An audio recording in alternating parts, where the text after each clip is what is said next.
This podcast is sponsored by nobody. Hey dudes, welcome to Splat from the Past, the only 80s themed horror sci-fi show where things can get totally radical.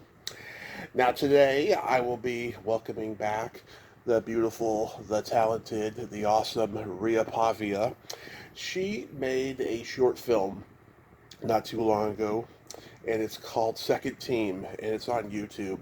And she's been taking it to lots of festivals, and she's been winning awards for it. I watched it, I laughed my ass off. It is really funny and really good, and also really thought-provoking. And we're going to talk about it today in detail because it is just hysterically funny. I enjoyed every moment of it. It's 10 minutes long, and it's 10 minutes long, and it goes by way too fast, but it's fabulous. We're going to talk about that today. I saw her guest starring appearance on Herman's Head on YouTube recently. I want to ask a little bit about that, and also talk a little bit more about Hide and Go Shriek because I watched that again recently. That's going to be a great conversation. I love talking to Ria. She's awesome.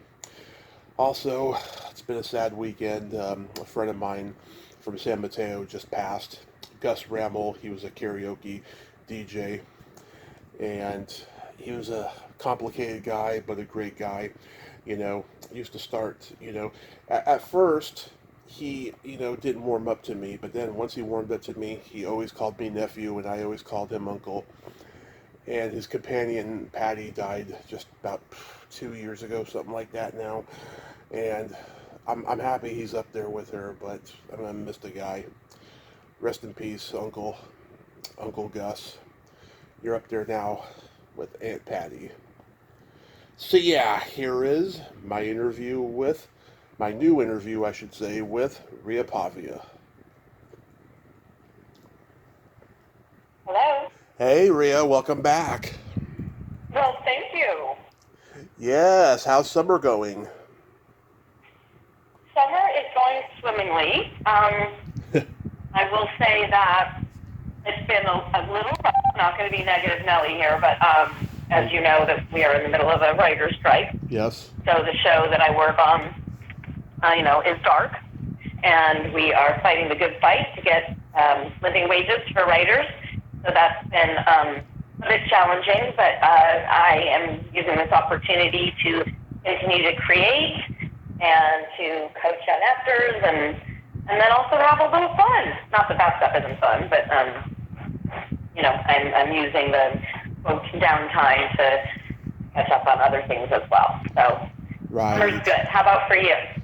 I just moved to Modesto, California, and I just turned 40, and I got a lot on my mind these days. Well, congratulations on all of it. Thank you. When you said swimmingly, I thought that was a pun on you've been going swimming a lot. I have not, but I do like a good swim, so maybe I need to do that. Yes. So I watched Second Team on YouTube recently, and I was laughing my ass off. How did this script come to you? Oh, that's great. Thank you. Yeah. Of course, I want to pause for a minute and say on YouTube, I hope that's not a pirated version. But I don't know if it was through Ombletto, the film platform. Uh-huh. You're not sure. I'll check it I out. don't know where it came from. What'd you say? I don't know where it came from. Okay, but anyway, I'm glad that you watched it, that you loved it. The idea came from a story that a script supervisor on a show that I was working on told me, wherein the background actors for the leads on this film Right. used to date, and they broke up right before the film started, but Yeah. still had to be in close proximity from one another. They still wanted to keep their jobs, etc. But there was a lot of disdain, like they just couldn't stand each other. Yeah. And that wasn't a great film that she was working on, but she said all of the executives just lived for the interactions between the stars. And so, yes, no, it's not the stars, the background actors, who, as I said, just didn't get along, and just to see like what antics were going to happen that day. And I thought, God, that's really funny, because there are typically huge chunks of time throughout the day wherein the second team is, standing in for the first team and while the lighting is happening and blocking and such. And usually Video Village, the executive producers, the writers, people like me, the director, are watching the second teamer. So how interesting, I thought, what a great notion that, there's drama going on. It's actually better than the show that they're filming, either the film or, whether it's a feature film or a television show. So I decided to make it a television show instead, and I thought, wouldn't it be fun if it was two ladies, who were former lovers. So that's the long version of, I took a gem of an idea, and then I pitched the idea to a writer friend of mine, Annie Weisband. I love her writing so much, and she ended up writing it for me. So that's how it was born. That's how Second Team was born. Wow. Did you draw a lot from your own past of guest starring on sitcoms for this? I mean, sure, that weighs into it as well. Yes, from my own experiences, I've never been a background actor, but I've definitely worked with plenty, and I have been the actor that has a background actor and all that. So yes, we did take bits of our own experiences as well and kind of peppered that in, for sure. Yeah, it was really relatable because, I've been an extra on things, and I've seen the clashing of egos with directors and actors and so forth, and we all know these people in the business who are at a certain level and want to achieve higher status, and they got to make a big stink about everything, Yes, sometimes that is true, and,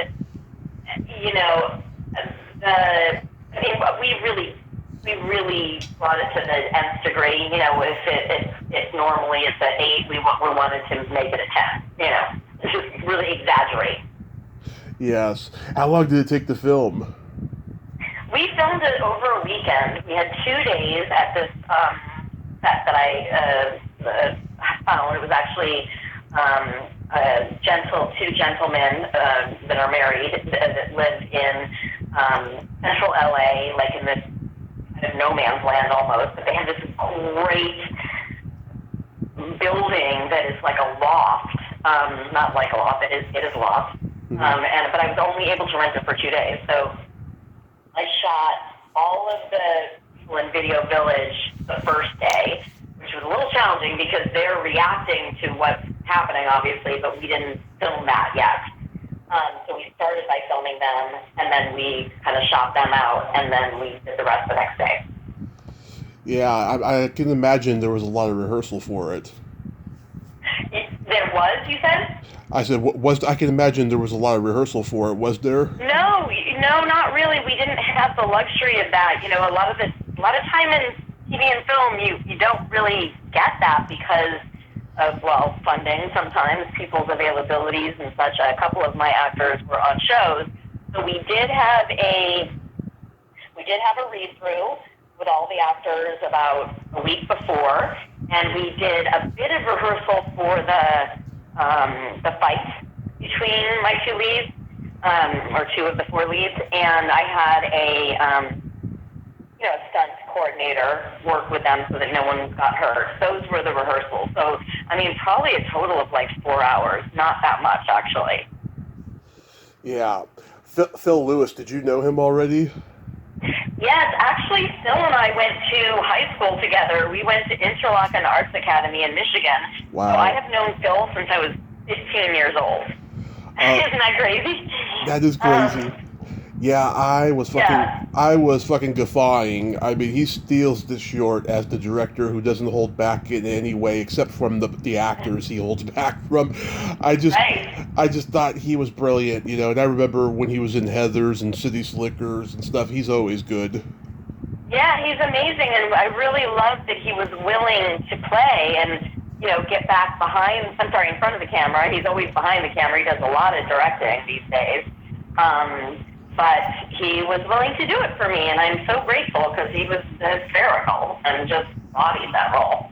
He sure was. What was there any awkwardness during the kissing finale? Oh, not at all. No, everybody's very professional, and they know that it's just part of the job. Yeah. is on Station 19, and she has female lovers on there too. So, but I don't think that in general it was no, there was no awkwardness, and we didn't have an intimacy code, so that wasn't as much of a thing. Yeah.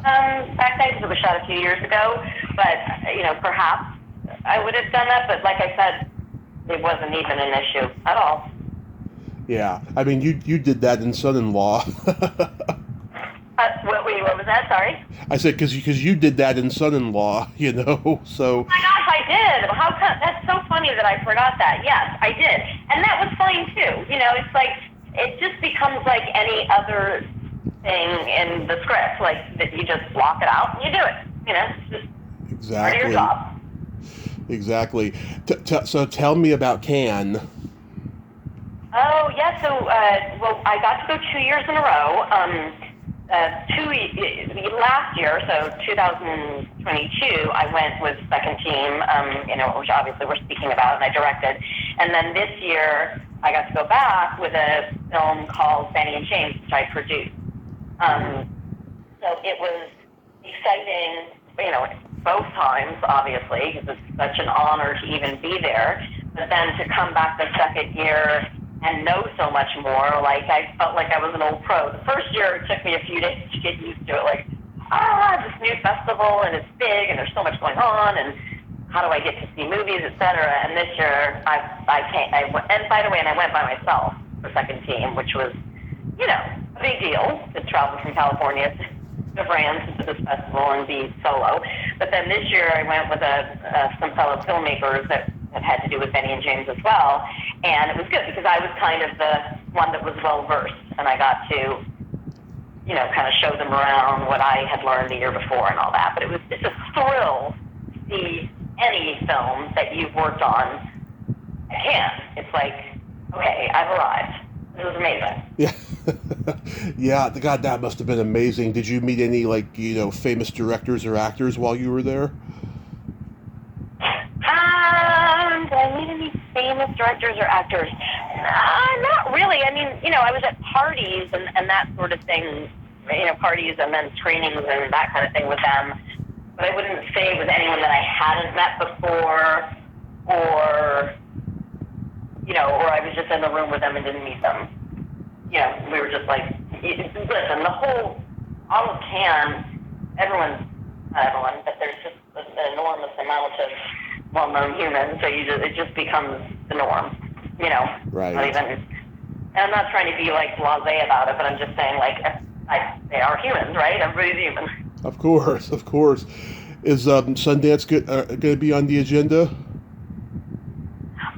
Well, for second team, no. I've pretty much finished the festival circuit. Not pretty much, I have.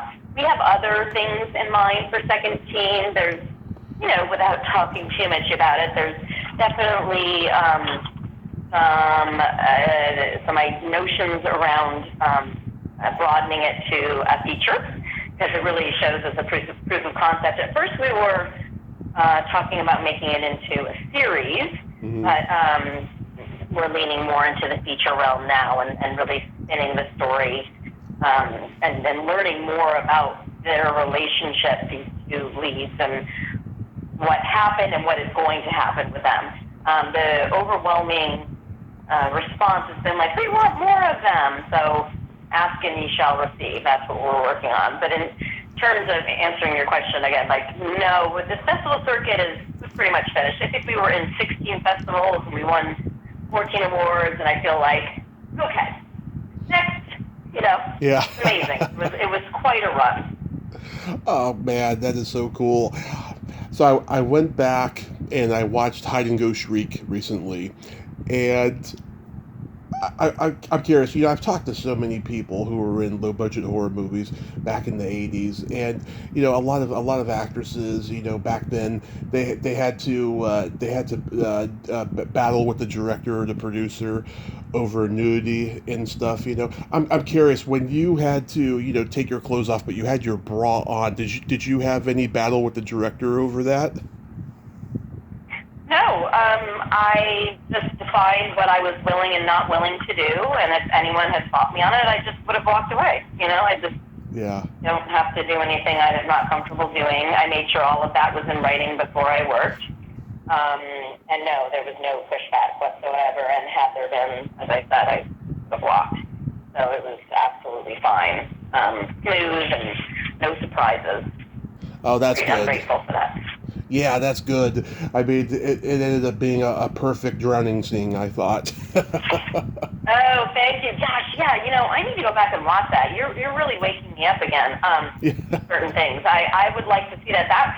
Honestly, that part was a little bit disturbing to me because I have this ungrounded fear of drowning. Or I did for a while. I think I'm a bit better now. But so that was highly unpleasant for me to have my head dunked in the water and act as if I was drowning. I did not. I didn't feel like I was acting very much. It was really upsetting. Yeah, it looks so real. They did that Huey Lewis camera angle in the I Want a New Drug video where you see his face, from down, below the sink. Yeah, they had the camera underneath the clear bowl, as I'm sure you figured out.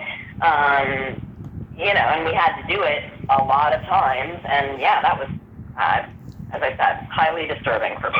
It's probably one of the most traumatic things I've ever had to do on film. Yeah, I can totally relate. Yeah, I'm afraid of water myself. Was that shot at an actual department store?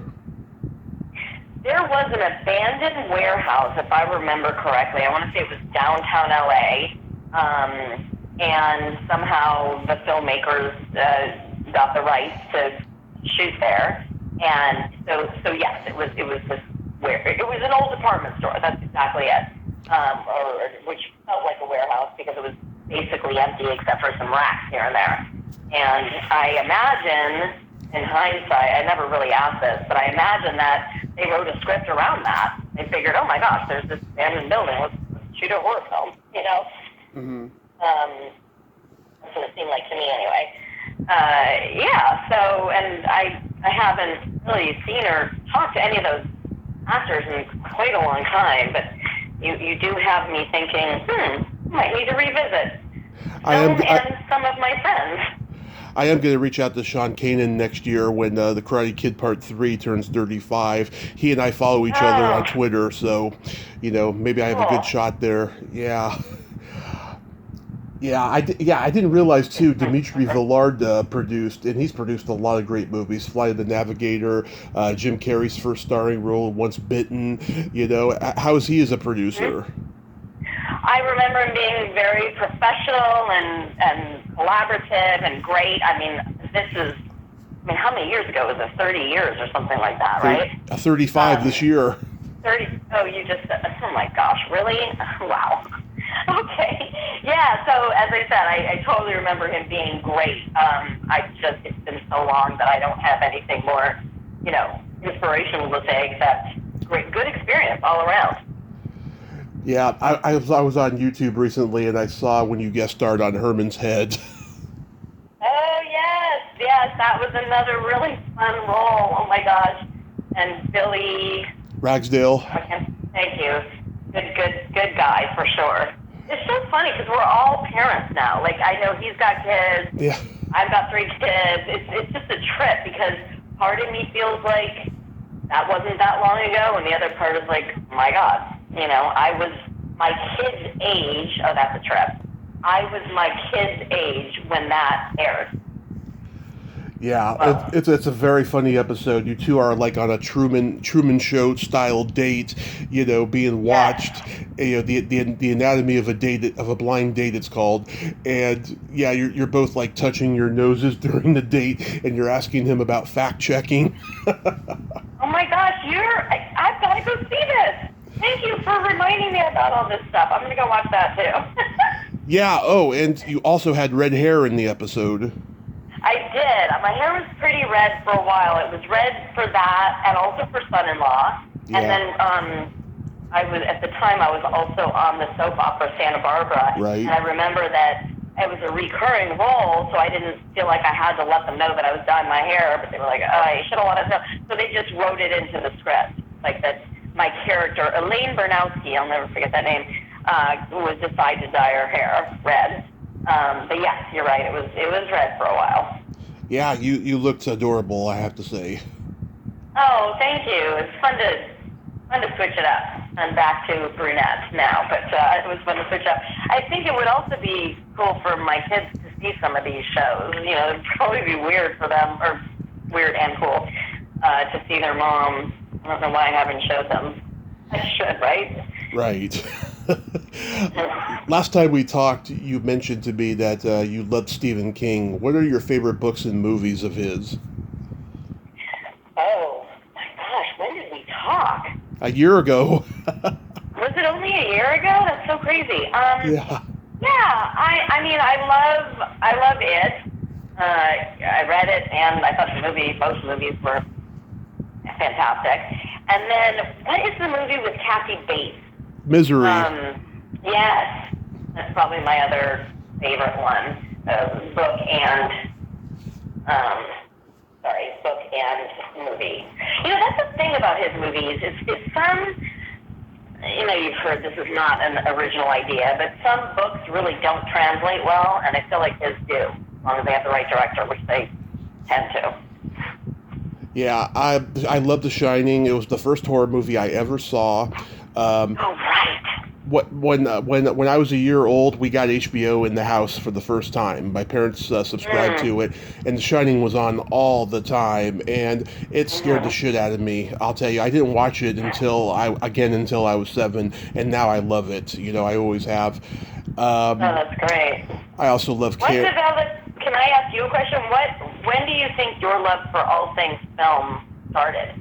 It started probably with The Shining, that and the Burt Reynolds movie Cannonball Run. Those were like the two movies that played on HBO over and over again in 1984 that, like, you know, we used to watch it in the house. Oh, that's pretty cool. I like hearing that. Yeah, I mean, I was probably you know, born a cinephile and didn't even know it until, you know, a year later when we started watching those movies, you know. Right. It's like you were predisposed, and then that just brought it to fruition. Exactly. Yeah, it's pretty interesting. I have a memory going back to at least 2 years old. You know, I mean, I'm not Mary Lou Henner, but I have a pretty good memory going back that far. You know, Mary Lou Henner has a good memory. I didn't know this. She can remember every waking minute of her life, including the day she was born. It's like a weird kind of, you know, ESP thing. Whoa! How do you know that? How did you know this about her? Well, because she had her own show for years where like people would like bring up, you know, things that happened in the course of her life, and she would literally remember what day it was, what time it was, all of that stuff. Wow, that is so amazing. I've never heard that. And now that you brought her up, I'm thinking, what did I work on with her? You did something with her? What is it? You did something with her? I didn't know that. I did. I figured you would tell me because you know more about my credits than I do. But was she on Hogan's Family? Oh, yes. That's what I did with her. It was Jason Bateman and Valerie Harper. Yeah. That must have been it. I was like, damn, I know I worked with her. Yeah, she's a good human, and that's funny. I didn't know that about her memory. I actually have a really good memory, but not that good. Oh yeah, I mean, I'll tell you, you know, now, you know, in the last few years, I've been forgetting a lot of like short-term stuff. Partially it's because of my car crash, and partially it's because I'm getting older, you know. But then, you know, you bring me back to something of the past, you know, I can remember it like it was yesterday. Oh, that's good news, right? Yeah, I think a lot of people, you know, they do remember a lot of stuff of the past, but then there's just, you know, insignificant moments that they just block out, you know? Yeah, maybe there's just no more room in their hard drive. You know what I mean? Like, you have to... I like that. That's good. No room in their hard drive. I love that. Right? Isn't that good? You can quote me. Right. So I love Carrie and Creepshow and The Dead Zone and Stand By Me, even though it's not a horror movie, it's still a Stephen King story. I like that. Mm-hmm. I posted a meme recently. It was a parody of the Stephen King's It poster, where Stephen King has no shirt on. It says Stephen King's tit, and I will tell you, it got so many laughs. People were cracking up when they saw that. That's classic. That's classic. I like that too, actually. And it's funny. I was just talking about the movie Carrie recently, so I guess that is one of my favorite ones too. Sissy Spacek was so genius in that film. Yep, I've talked to a few people from it. Oh, I've got dirt on Carrie, I'll tell you. oh boy. I don't know if I want to hear that. No, it's pretty crazy. But everyone had fun making it, though. Overall, it was a lot of fun for them. Well, how many years ago was that? 1976. Oh my God. We old. So I know that the strike is still going, but like, what are the upcoming projects that you have in the books? Well, we still are in production on Grownish, which is actually going to be our final season, sadly. It's been working up for 6 seasons. On that show, I'm the acting coach, the dialogue coach, and I'm also directing this season, which I'm thrilled about. I'm going to be directing the second to last episode ever of the show. So when the strike, ends, we will go back to that. I'll do my episode and then off I go. There are a few projects that I'm circling, for lack of a better word. 2 of them are features that I'll be directing, and then one is a trilogy, a part of a trilogy. It's a short film in a trilogy that centers around Ukraine and what's been happening over yonder. So I'm excited about all of them, and they're all so different. One's a horror film, one is a romantic comedy, and then the other, as I mentioned, is about Ukraine. So it's more of like an awareness kind of film, like to bring awareness toward what's happening over there. And that was born of someone I met in Cannes, actually. So I'm excited about all of this, mostly directing, to answer your question. I'm doing a lot of fun projects I'll be directing. I love hearing that, especially when people are branching out and doing different genres, instead of sticking to just one. I love hearing that, because there's so many genres that don't even get made anymore, and if they do, they don't get made well. Yeah, I'm excited, and any of them could go away, because, that's how our industry is. Like, you have something that you're about to work on, and then it loses finance or whatever. But I know that I just trust. I have a tattoo that says trust on my arm, and that's because that's how I live my life. It's just it's supposed to happen. It will. If not, rejection is protection, and if it does, then God bless. Let's do it. Let's give it our all. I know trust is a big thing with me too. It's very hard for me to trust. Gotcha. Well, and it was for me for a long time, but I have just completely leaned into trusting the universe, trusting your process, and not trying to push it one way or another. In fact, as I'm talking to you, I'm looking at this little, like a paperweight that's on my desk. It says pray, trust, wait. Oh, that's just how I feel. I love that. Real quick, we got to play my secret silly game. This is a series of silly slumber party questions. No win or lose. It's just pure fun. And how the game works is I ask you the question, you answer it, and then you ask me that exact same question, and I answer it. And feel free to comment on answers, because they might be funny. And feel free to what? Say again? Comment on answers.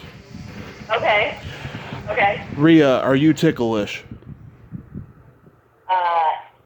Yes. What's funny about that is I'm afraid to say yes, because I feel like you're going to reach the phone and tickle me, and then I realize, you can't do that. Yeah. So yes, I am. Yes. Are you ticklish? Oh yes. If you tickle me without warning, I might hit you in the groin. Oh geez. Well, I will not do that. Thank you for the warning. Yes, right out of reflex. Got it. Is your belly button an innie or an outie? My belly button is an innie, and I once did a monologue to get my commercial agent, actually, when I first moved to California. Yeah. The monologue was about belly button lint. So I have a special affinity for belly buttons and the lint therein. I happen to not have any belly button lint. I do have it. I have an innie. And what about you? Is yours an innie or an outie? It is also an innie, and I am like a belly button addict. Like, I collect pictures of them. I like looking at them. I always have since I was like 7. Interesting. I have never heard that before. I wonder if there's a name for that. Somebody who's like obsessed with belly buttons. Belly button fetishist, I guess. I don't know. Okay, there it is. I mean, it seems like there's a technical term for just about anything, but anyway, but that's so funny. Okay. What? Freeze. What color are your toenails painted? Right now they're yellow. Thank you for asking, and I love them. They're bringing me much joy, and I'm getting comments on them. I think they just make people happy. What color are your toenails painted? Right now they're lavender purple. Ooh, nice. Is that called Lincoln Park? Sometimes I get lavender purple, and there's a color that I think it's OTI makes called Lincoln Park. Yeah, I don't know. It's just a standard lavender color. It's light purple. Gotcha. You know. Cool. What would you say is your best personality trait? My sense of humor. I'm pretty sure it's my sense of humor. That's what I think anyway, but you'll have to ask other people. What about you? You do have a good sense of humor. Thank you. I have empathy, and I also have no filter. Oh, that is a good little combination. Yeah. By the way, circling back to the belly button, look what I just looked up. The noun omphalocepsis literally means the contemplation of one's navel. Mm-hmm. So, and you could use that when you see a little kid who's obsessed with his belly button, but it means it's just, that's so funny. There is a name for it. Yes, and also too, you know, there's the it's called the umbilicus. I think it's the way it's pronounced, and yeah, I mean they all come in different shapes and sizes. That's what's so cool about them. Oh my gosh, I learned so much today. And then, any other questions? And then my favorite question: is there a stinky smell that just makes you gag? A stinky smell that makes me gag. Hold on. Mm-hmm. Oh my God! Yes, I just smelled it in my head. Blue cheese. I cannot stand blue cheese. That's the worst. The worst. Thank you. So I don't even have to ask you because we're in agreement. Well, no, I mean, you know, if someone's feet are dirty, I don't want to smell that, or if someone farts, I don't want to smell that either. Sure. But the blue cheese, I feel like you either really, really like blue cheese or there's a big disdain. And I'm the latter. And I think, you know what? It's freaking spoiled cheese, although one would argue that cheese is aged in kind of, you know, fungus anyway. Right. Fungus, what's it called? Or whatever. Anyway, you get my point. But I just can't tolerate it. And the worst is when I ask for no blue cheese on a salad or whatever I'm getting, and they put it on anyway. Like, I won't even be able to eat that meal because I'm too in my head about it now. Oh, I wouldn't want to piss you off because you're Italian and I'm half Italian, so I totally get that. You know it. It's like my friend said this about me. You're nice until you're not. Yeah. Exactly. Says it all, doesn't it? That says it all.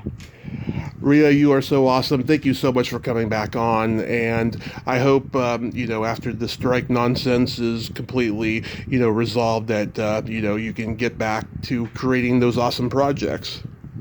Well, thank you. I really appreciate you bringing up so many gems today and for barking back up my tree, and let's do it again. Yes, let's do it. Let's do it again. Okay, you have yourself a great day. Be safe and be sure to clean out your belly button. Okay, thank you. Take care. Thank you. Bye-bye. Goodbye. Well, there you have it. Ria Pavia. Ain't she a sweetheart? I just love her and adore her. She is so awesome. And by the way, I want to apologize for the lawnmower outside. My mom told me that was going to happen, and it's okay. Hopefully it didn't ruin the sound. I'll sure find out after we're done here. Well, until next time, this is Tommy Throwback Kovac saying there's no shame and living in the past because the present sucks. Later, dudes.